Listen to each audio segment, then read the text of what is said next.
Allah Subhanahu wa taala. Segala puji serta syukur mari kita haturkan kepada Allah Subhanahu wa taala atas segala karunia kenikmatan yang Allah berikan kepada kita. Satu di antara nikmat yang sangat utama adalah hari ini Allah sampaikan kita kepada hari yang ke-12 di bulan Ramadan. Kita berharap kepada Allah Subhanahu wa taala semoga ke-11 hari yang telah berlalu dari Ramadan, Allah senantiasa menerima semua amal ibadah kita. Dan hari-hari yang tersisa dari Ramadan ini, kita juga berharap kepada Allah Subhanahu wa taala. Allah senantiasa memberikan kekuatan kepada kita untuk mengisinya dengan berbagai ibadah, dan Allah menerima ibadah kita. Sehingga setelah Ramadan ini selesai meninggalkan kita semuanya, kita telah Allah ampuni dosa-dosanya, dan kita telah menggapai derajat takwa di sisi Allah Subhanahu wa taala. Allahumma amin. Muslimin muslimat yang dirahmati Allah Subhanahu wa taala, apabila kita merenungi Ramadan ini memberikan kepada kita banyak sentuhan tentang keluarga. Bagaimana tidak? Dari setiap lini ibadahnya itu dapat serta melibatkan anggota keluarga. Entah itu qiyamul lailnya, entah itu tilawahnya bisa kita lakukan bersama-sama, bahkan bisa kita manfaatkan sekaligus untuk mengoreksi, untuk mengecek bacaan pasangan kita, bacaan Quran anak-anak kita. Maka jadikanlah Ramadan ini sebagai sarana untuk kita membangun kebersamaan dengan keluarga kita. Karena demikianlah yang dicontohkan oleh manusia terbaik, baginda Nabi Muhammad sallallahu alaihi wasallam. Bukankah beliau melalui Ramadan memberikan banyak pembelajaran khususnya kepada keluarganya? Dimulai dari yang pertama, beliau memberikan kabar gembira tentang hadirnya Ramadan. Lalu begitu telah masuk Ramadan, beliau juga menghimbau, mengajak agar mengoptimalkan Ramadan dengan sebaik-baiknya. Bahkan memasuki 10 hari terakhir di bulan Ramadan, secara khusus Nabi Shallallahu Alaihi Wasallam tidak hanya memprioritaskan untuk dirinya dalam segi ibadah, tapi beliau juga membangunkan anggota keluarganya.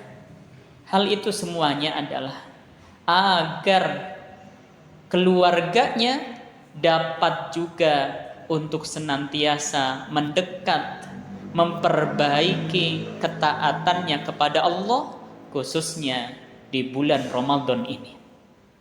Maka itu semuanya jadikanlah untuk kita memperbaiki peran kita, karena sejatinya harmoni dalam keluarga itu adalah ketika suami, istri, antar pasangan satu dengan yang lain itu saling melaksanakan peran terbaiknya masing-masing. Bukankah Ramadan ini mengajari kita untuk berperan dengan sebaik-baiknya sebagai seorang hamba? Entah itu qiyamul lailnya, kita menjadi lebih semangat semata-mata mengharap ridho Allah.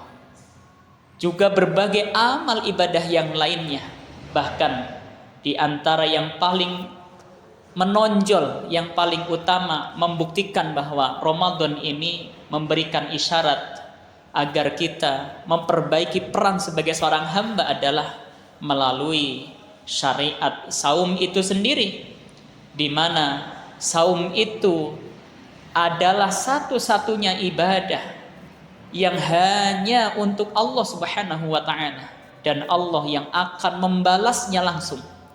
Bahkan saum ini adalah satu-satunya ibadah yang hanya diketahui oleh kita dan Allah Subhanahu wa ta'ala. Maka jadikanlah itu semuanya sebagai tazkirah, sebagai pengingat untuk kita semuanya, agar kita sebagai sebuah keluarga, entah itu sebagai suami, entah itu sebagai istri, sebagai anak, untuk senantiasa mengoptimalkan peran kita masing-masing. Mengapa demikian? Karena keluarga, rumah tangga itu adalah nikmat yang paling istimewa, anugerah yang paling istimewa yang Allah berikan kepada kita. Bahkan rumah tangga, keluarga adalah ibadah yang paling lama bagi kita semuanya.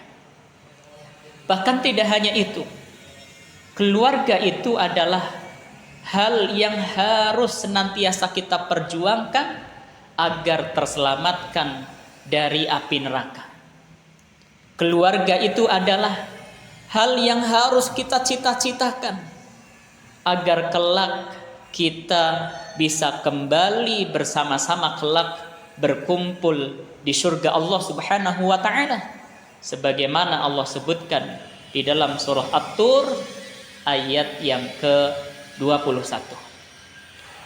Bahkan tidak hanya itu, keluarga yang hari ini sedang berusaha kita bangun, atau yang sedang berusaha beberapa membangunnya, ketahuilah, keluarga itu adalah pranata sosial terkecil, yang dari situlah yang menentukan akan lahirnya, akan hadirnya pemimpin terbaik, sebagaimana dalam doa-doa kita semuanya yang Allah abadikan di dalam surah Al-Furqan ayat 74. Bahkan tidak hanya itu, hal yang senantiasa patut untuk kita jadikan renungan adalah keluarga itu di mana kita sebagai kepala rumah tangga khususnya akan Allah mintakan pertanggungjawabannya kelak di hadapan Allah berkaitan dengan keluarga yang kita bangun. Sebagaimana Allah abadikan di dalam surah Abasa ayat ke-33 sampai 36. Allah mengatakan, A'udzu billahi minasyaitonir rajim. Fa idza ja'atis shakhah, maka apabila telah datang suara yang memekakkan. Satu di antara makna as-shakhah itu adalah ketika manusia juga dikumpulkan di padang mahsyar. Apa yang terjadi saat itu? Yauma yafirrul mar'u min akhihi. Pada saat itu al-mar'u, seseorang, berlari dari saudaranya, wa ummihi wa abih, dari ibunya dan juga ayahnya, wa sahibatihi wa banihi, berlari juga dari istri dan anak-anaknya. Siapa yang berlari di situ? Allah katakan al-mar'u.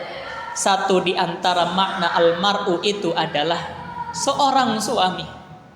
Seorang suami, seorang kepala rumah tangga, kelak di hadapan Allah di padang mahsyar akan berlari dari anggota keluarganya.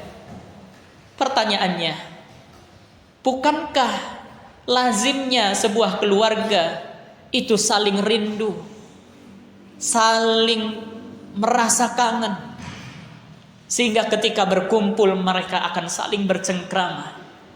Tapi mengapa justru dalam perkumpulannya nanti di padang mahsyar malah seorang suami dia berlari dari anaknya, dari istrinya, dari anggota keluarganya? Ternyata itu disebabkan karena suami tersebut tidak mau dituntut oleh anggota keluarganya, oleh istrinya, oleh anak-anaknya. Mengapa tidak mau dituntut? Karena selama ia di dunia tidak melaksanakan perannya dengan sebaik-baiknya.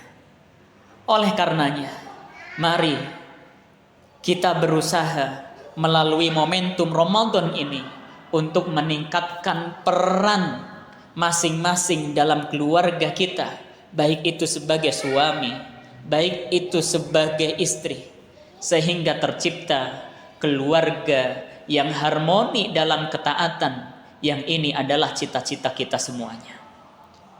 Kaum muslimin muslimat azani Allah wa iyyakum ajma'in.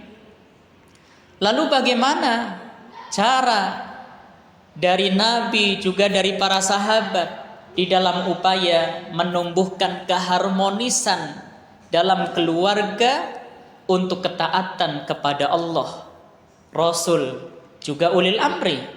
Kurang lebih ada 4 yang harus kita perhatikan.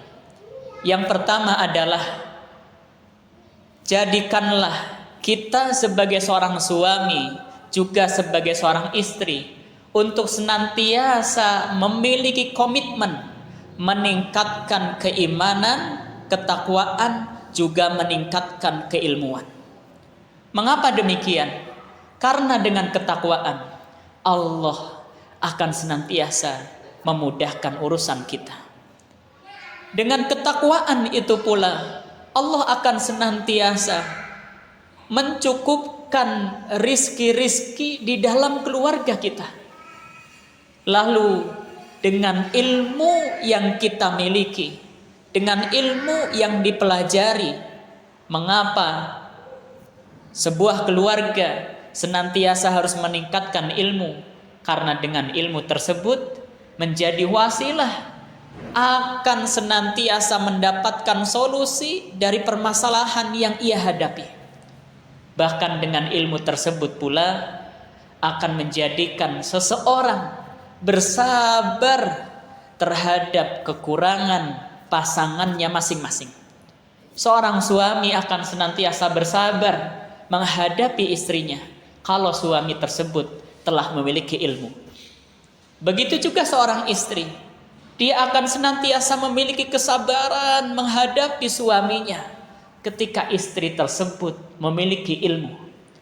Kalau dalam rumah tangga kita yang ada adalah kemarahan, yang ada adalah saling menghujat, saling menjauhi, itu adalah indikasi bahwa kita kurang ilmu. Bahkan tidak hanya itu, teladan yang diberikan oleh Musa alaihi salam ketika beliau berguru kepada Khidir alaihi salam di dalam surah Al-Kahfi ayat ke-68, Allah sendiri mengatakan di ayat tersebut, wa kaifa tasbiru ala ma lam tuhid bihi khubra. Bagaimana mungkin engkau Musa bisa bersabar terhadap sesuatu yang belum engkau ketahui ilmunya? Artinya apa? Kita akan bersabar terhadap keluarga kita, terhadap pasangan kita, terhadap istri kita, terhadap anak-anak kita, bahkan terhadap kaum muslimin secara umum kalau kita memiliki ilmunya. Dan hal tersebut dibuktikan oleh baginda Nabi Shallallahu Alaihi Wasallam. Betapa beliau bersabar menghadapi istri-istrinya. Betapa beliau juga bersabar menghadapi tingkah umat-umatnya. Oleh karenanya, mari miliki komitmen untuk senantiasa meningkatkan ketakwaan, juga meningkatkan keilmuan. Kaum muslimin muslimat yang dirahmati Allah Subhanahu wa taala. Yang kedua yang harus ada pada diri kita juga keluarga, kalau kita ingin mewujudkan rumah tangga yang harmoni dalam ketaatan, adalah saling berlomba-lomba dalam kebaikan, tidak saling mengandalkan, apalagi hitung-hitungan. Ini adalah bagian dari adab atau akhlak dalam rumah tangga. Tidak saling mengandalkan, yang ada adalah saling berlomba-lomba dalam kebaikan. Bukankah Ramadan memberikan kepada kita nuansa untuk betul-betul berlomba dalam kebaikan, sebagaimana Nabi juga melakukan hal tersebut? Abdullah bin Abbas meriwayatkan bahwa di luar Ramadan Nabi itu adalah orang yang paling dermawan. Begitu memasuki Ramadan, ternyata beliau lebih terpacu lagi dermawannya. Beliau lebih ingin berlomba lagi dalam kebaikan. Maka jadikanlah semangat Ramadan juga semangat untuk berlomba dalam kehidupan rumah tangga. Berlomba dalam hal apa? Berlomba dalam hal kebaikan. Tidak saling mengandalkan. Apalagi sampai hitung-hitungan. Karena kalau sudah sampai hitung-hitungan, maka suami istri tersebut, anggota keluarga tersebut pasti akan jauh dari ketentraman. Maka mari kita berlomba-lomba dalam kebaikan. Dan misi utama kita ketika berlomba-lomba dalam kebaikan di dalam sebuah rumah tangga, di dalam sebuah keluarga adalah semata-mata karena Allah Subhanahu wa ta'ala. Karena ingin dinilai oleh Allah Subhanahu wa ta'ala, bukan karena ingin dipuji oleh suami atau dianggap hebat oleh istri. Kalau kebaikan yang kita lakukan hanya semata-mata ingin dipuji oleh suami, begitu suami tidak memuji atau terlupa tidak memuji, maka suami istri tersebut akan cemberut dan berhenti melakukan kebaikan.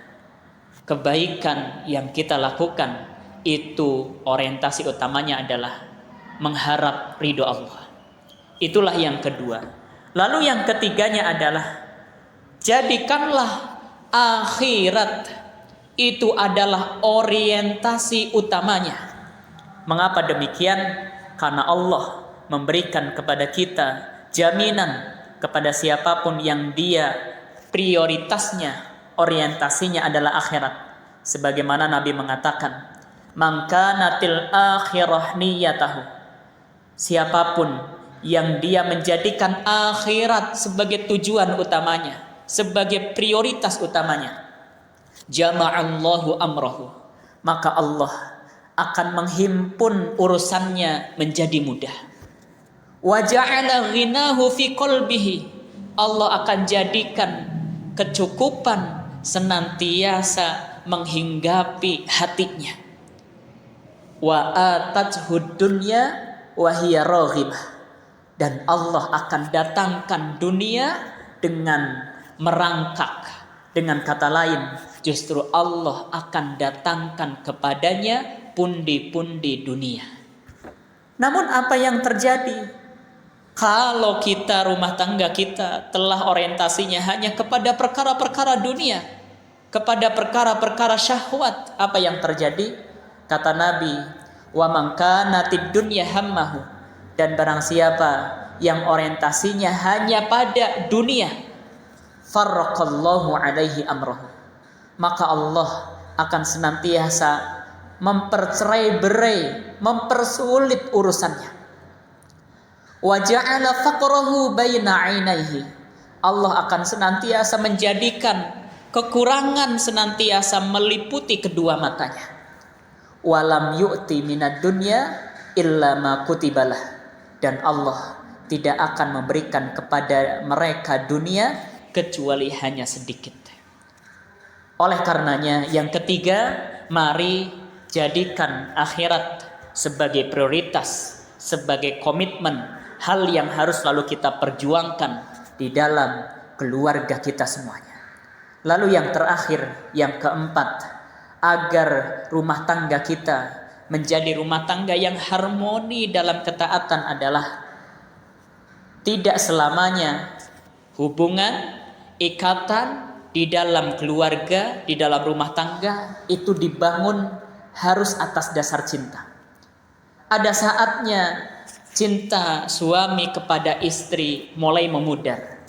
Begitu juga sebaliknya. Lalu bagaimana kalau satu sama lain cintanya sudah mulai memudar? Apakah saat itulah saat untuk mengakhiri kebersamaan? Jawabannya tentu saja tidak. Umar bin Khattab radhiyallahu anhu memberikan nasihat kepada salah seorang sahabat yang hendak bercerai dengan mengatakan, apakah setiap kebersamaan harus dibangun atas dasar cinta? Kalau sekiranya sudah tidak ada cinta dalam kebersamaan rumah tangga, maka Umar bin Khattab memberikan nasihat, hubungan itu harus dibangun atas dasar ingin membalas jasa. Artinya apa? Tetap bertahan dalam kehidupan rumah tangga karena ingin membalas jasa-jasa istri yang begitu banyak. Tetap ingin bersatu dalam rumah tangga sekalipun rasa cinta mungkin sudah tidak ada, karena ingin membalas jasa-jasa suami yang begitu besar. Dan apa kata Umar bin Khattab berikutnya?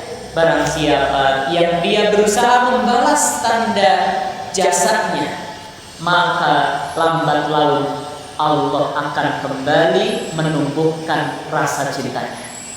Kita berharap kepada Allah Subhanahu wa ta'ala, semoga kita diberikan kekuatan untuk melaksanakan keempat hal tersebut, sehingga dari rumah tangga kita semuanya lahir harmoni, kebersamaan dalam ketaatan kepada Allah, Rasul, juga ulil amri.